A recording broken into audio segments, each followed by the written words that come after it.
So I'm developing a TV series, and because... Congratulations. Thank you. It's a lot of fun.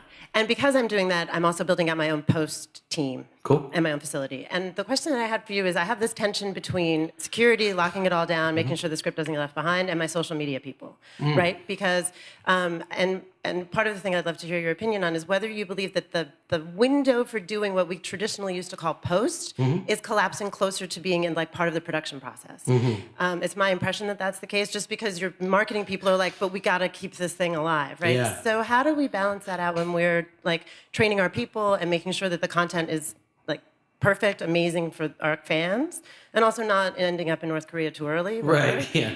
Too early. Just at the right time. Right, just at the right time. Big Hollywood distribution. And like getting everyone sort of like, you've got these amazing windows because you're doing, 18-month development. Right. But if you're in TV cycles, which is what I'm doing, it's like every week. Right? Yeah. So what are your thoughts? Well, I mean, Thanks. so for just, my opinion, which, may one day not serve me well, but it's served me well so far, is that it starts with trust. That's, for your post-production team, it starts with trust. So the people that you put in charge of that team have to be people that you trust, and they have to put in people that they trust, and there's no easy recipe for figuring out who you can trust and who you can't. It's a gut feeling thing.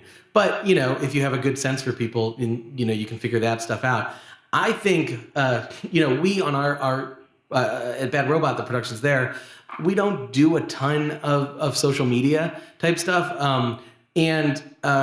And there's a reason for that. I think, JJ's attitude towards sort of showmanship and sort of not giving away too much until you get, it's sort of, the marketing campaign is very well orchestrated, I think. But in your case, especially if you're trying to sort of, get publicity for it, early and often, I think it's hugely important to be able to have a good social media strategy. And I guess the piece of advice, aside from the trust factor, would be to get your social media people and your post-production people on the same page very early, And the best relationships that I have in some cases with folks at studios are the marketing folks, and not just the sort of like, post-marketing folks, but like the people on the creative side too, because everything that we're doing kind of informs each other, right? Like the stuff that they need in order to do what they want is, usually being kept by my team, and I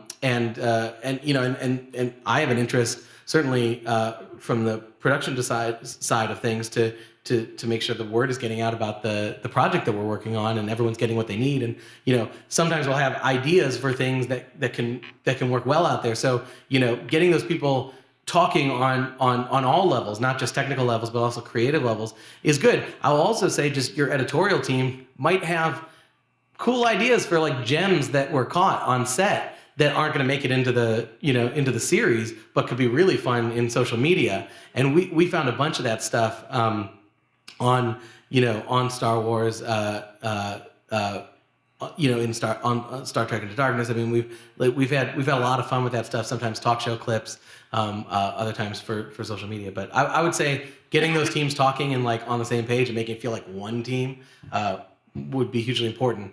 On the security side, I would just say that it's really all about being able to track what everyone's doing and have the approval process in place so that you're signing off on the right stuff. Trust but verify. Trust but verify. Right? Yes. And it's kind of harsh and overbearing sometimes, but and I think we've got a question over here next. Who was trust but verify? Is that Reagan? Reagan. But I think it's worth reinforcing to your teams. Maybe 5. That it's hard to get good jobs in the entertainment industry. They're valuable. People want them. If somebody screws up, there's somebody right behind them ready to take that job, and it's that whole trust but verify thing. In some cases, right behind them. Yeah, literally, with the knife ready to stab in the back. But when you're getting up and running, just to have that sort of security discussion with everybody, and sometimes when people are particularly young or new to the industry, they don't understand the consequences of maybe sharing something they shouldn't share. So it's important to have those conversations very early on with your team. And it's kind of a thinly veiled threat associated with that, which is if you're responsible for letting something really important go, and you've been warned, like that's kind of it. And that reputation follows you in this industry forever. So don't be that person. I think explaining that is good, and I think it makes me think what you just said, Josh, of another thing, which is a philosophy of mine, which some people don't think is good, but I think it is, which is start by being a control freak, you know, and then let go, you know. And if you start by being a control freak, and so like go through the process of delegating from there, then the people that are working with you will understand how you think about things, you know, and you'll understand how they're treating things, and that'll help make judgments about trust and also about what the right procedures are.